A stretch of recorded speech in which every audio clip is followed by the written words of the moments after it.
안녕하세요. 임지원 변호사입니다. 개인회생 신청 요건 중 가장 기본적인 요건이 있죠. 나의 재산보다 나의 채무가 더 많아야 진행 가능합니다. 단순히 생각하면 나의 재산은 현재 나의 명의로 된 재산만 의미합니다. 그러나 개인회생 진행 시에는 청산가치라는 개념이 등장합니다. 청산가치. 제가 영상에서 자주 말하는 단어죠. 채무자 명의로 된 재산 이외에도 채무자의 특정 행위가 채무자회생법에 저촉되면 채무자의 재산, 즉 청산가치로 보겠다는 겁니다. 지금부터 채무자의 청산가치로 반영되는 행위에 대해서 설명드리겠습니다. 첫 번째, 법원에서 1년치 계좌 내역을 살펴본 후 현금으로 인출한 돈이 있다면 청산가치로 산입될 수 있습니다. 예를 들어 ATM에서 현금 인출한 기록이 많고 인출한 돈에 대하여 어디에 썼는지 소명할 수 없다면 채무자의 청산가치로 산입합니다. 법원 입장에서는 채무자가 현금으로 인출한 돈은 어디에 썼는지 알 수 없죠. 현금으로 돈을 빼놓고 특정 장소에 숨겨놨을 수도 있고 가족에게 맡겨놨을 수도 있기 때문에 이런 돈은 채무자의 청산가치로 산입할 수밖에 없습니다. 채무자가 현금 인출한 돈을 생활비로 썼다면 스스로 소명해야 하는데 현실적으로 현금을 사용하면서 영수증을 보관하는 분들이 없기 때문에 소명이 매우 어렵습니다.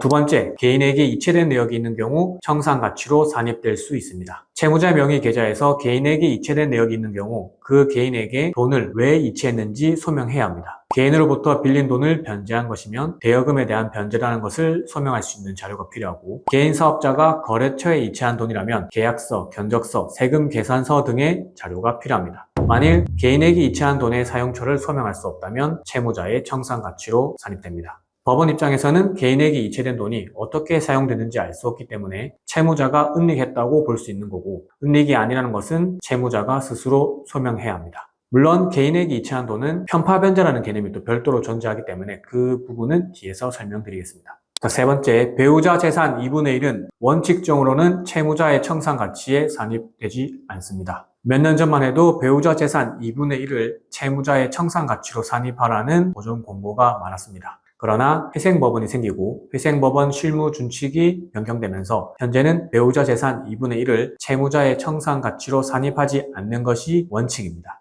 다만 예외적으로 개인회생 신청 직전에 채무자 명의 재산을 배우자 명의로 변경했다든지 명의는 배우자인데 실제 자금 조달은 채무자가 한 경우 채무자 청산가치에 산입됩니다. 예전보다는 많이 완화되어서 부동산의 경우 배우자에게 명의 신탁한 것이 아니라면 배우자 재산 2분의 1을 채무자 청산가치로 산입하는 경우는 잘 없습니다. 물론 반대의 경우라면 청산가치로 산입될 수 있으니 주의가 필요합니다. 네 번째, 주식 코인 투자 손실금은 회생법원 실무준칙상 청산가치에 산입되지는 않습니다. 회생법원 실무준칙에 보면 주식 또는 가상화폐 투자 손실금에 대해서는 산입하지 않는다고 규정되어 있습니다. 다만 투자 손실금이 거액이거나 개인회생 직전까지 투자 손실금이 있다면 청산가치에 산입하라는 보정이 나오기도 하기 때문에 주의가 필요합니다. 회생법원이 없이 지방법원에서 개인회생을 관할하던 시절에는 서울 수원을 제외하고는 대부분 주식 코인 투자 손실금을 청산가치로 반영했었는데 현재는 많이 바뀌었습니다.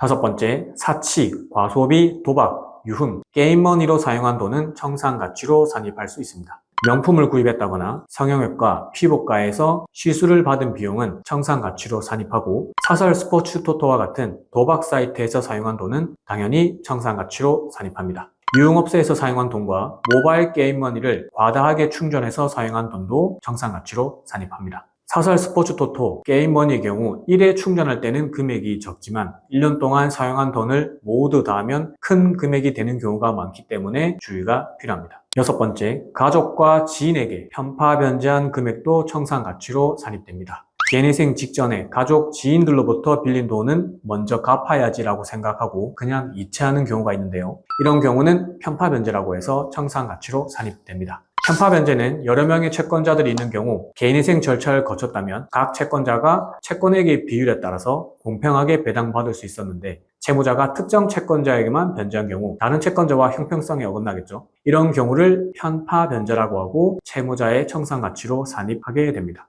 이렇게 청산가치로 산입되면 뭐가 문제일까요? 첫 번째는 채무자 명의로 된 재산이 있고 여기에 추가로 청산가치가 산입되는 경우 채무자의 채무액보다 청산가치가 더 많아지는 경우가 있습니다. 이런 경우 청산 가치가 채무액보다 높아서 개인회생 자체를 진행할 수 없습니다. 자, 두 번째는 매월 변제금이 늘어나게 됩니다. 개인회생에서 3년에서 5년 동안의 총 변제금은 채무자의 청산 가치를 초과해야 하는데 청산 가치가 높아지면 당연히 총 변제금이 늘어나고 매월 변제금도 늘어날 수밖에 없습니다. 정말 단순하게 예를 들면 채무자 명의재산 3천만 원이 있고 추가 청산 가치가 0원일 때는 3천만 원을 60개월로 나누면 월 50만 원씩 변제하면 되지만 만일 추가 청산 가치가 600만 원이 있는 경우 3천 플러스 600만 원 하면 3,600만 원이죠. 3,600만 원을 60개월로 나누면 월 60만 원씩 변제해야 하는 겁니다. 그러면 월 50에서 월 60이 돼버렸죠. 이건 정말 단순하게 제가 비교해드린 겁니다. 자, 이렇게 산입되는 청산 가치가 많을수록 개인회생에는 안 좋은 경우가 많기 때문에 주의가 필요합니다. 오늘은 개인회생 진행할 때 월 변제금을 상승시키는 청산가치라는 개념에 대해서 설명을 드렸고 간단하게 한번 정리해보겠습니다. 채무자의 특정 행위가 청산가치로 산입되는 경우 첫 번째, 법원에서 1년치 계좌 내역을 살펴본 후